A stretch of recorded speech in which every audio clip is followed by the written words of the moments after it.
tengah naasnya kebakaran hutan yang melanda sebagian wilayah Kalimantan, ada sebuah desa yang bahkan tak terdampak kebakaran di tahun 2019 ini. Desa Pilang berada di wilayah Kabupaten Pulang Pisau, Kalimantan Tengah. Desa Pilang tak terkena imbas kebakaran sebab masyarakatnya menyadari bahwa membakar lahan bukan metode yang tepat. Justru sebaliknya malah memberikan banyak kerugian. Kalau pemikirannya jelas ada terbuka, kan ada kasih sosialisasi, pemahaman. Dengan sendirinya kan tidak ada lagi pembukaan lahan-lahan baru, terutama untuk lahan pertanian seperti membakar.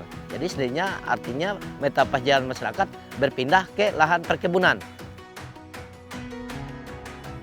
Warga Desa Pilang merupakan contoh masyarakat yang memiliki kesadaran tinggi akan kelestarian lingkungan.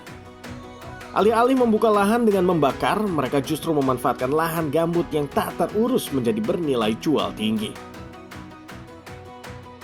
Pemerintah dan peran serta masyarakat yang terus bersinergi akan mampu mengembalikan fungsi hutan sebagai paru-paru dunia, serta mencegah pelepasan gas emisi ke udara demi kelangsungan hidup anak cucu kita di masa depan.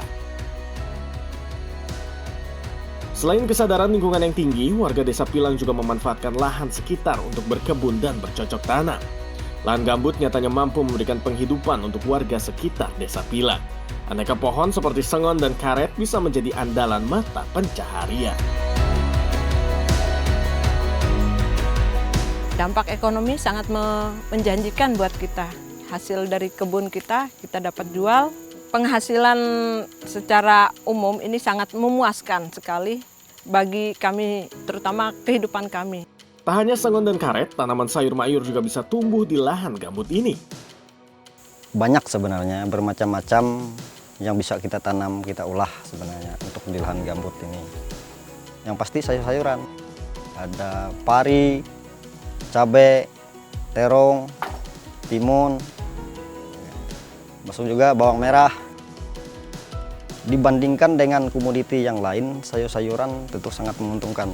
Termasuk dari dibandingkan dengan padi misalkan lebih menguntungkan karena perputaran dia cepat.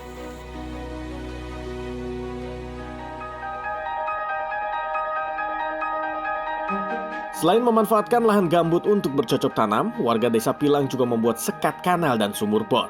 Sekat kanal dan sumur bor ini tidak semata-mata hanya digunakan untuk pengairan lahan pertanian. Namun jauh lebih besar dari itu, sekat kanal mampu meredam penyebaran titik api apabila kebakaran terjadi. Sebelum ya kita ingat dari tahun 2015 di sini adalah salah satu titik lokasi kebakaran yang sangat besar. Jadi setelah kita bikin sekat kanal ini, maka kita lihat sendiri tidak ada kebakaran lahan di lokasi tersebut. Soalnya sumber air yang ada di irigasi tersebut masih mempunyai air untuk kita melakukan pembasahan lahan di sekitar. Selain sekat kanal, masyarakat Desa Pilang juga membangun sumur bor yang berfungsi sebagai alternatif ketika kekeringan melanda. Selain itu juga digunakan untuk mencegah kebakaran hutan dan lahan gambut. Kemarin ada permintaan dari warga, seandainya ada musim kemarau, sebab kita di atas ini agak susah tentang air. Jadi kalau ada permintaan masyarakat, kita bangun kemarin, kita membantu juga sama masyarakat, demi kepentingan masyarakat juga.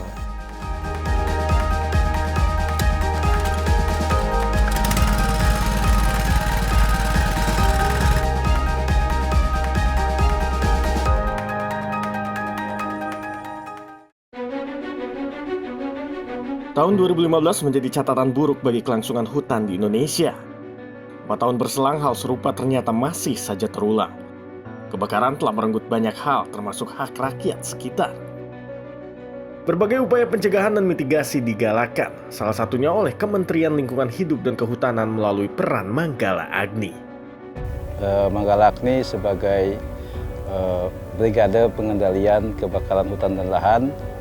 Ya, tugas utamanya di bidang pengendalian itu ada 3. Yang pertama itu di bidang pencegahan, yang kedua di bidang penanggulangan, yang ketiga di bidang penanganan pasca kebakaran hutan dan lahan. Dalam kinerjanya menanggulangi kebakaran, Manggala Agni bersinergi menggandeng TNI dan Polri. Tak hanya melakukan pengendalian, Manggala Agni ini juga bertanggung jawab membina masyarakat agar ikut berperan dalam proses pencegahan kebakaran hutan. Harapan kami, kepedulian, kesadaran dari kita semua bahwa bencana karhutla ini sebenarnya bisa dicegah. sejauh kita punya kesadaran dan pemahaman yang sama terkait dengan bahayanya.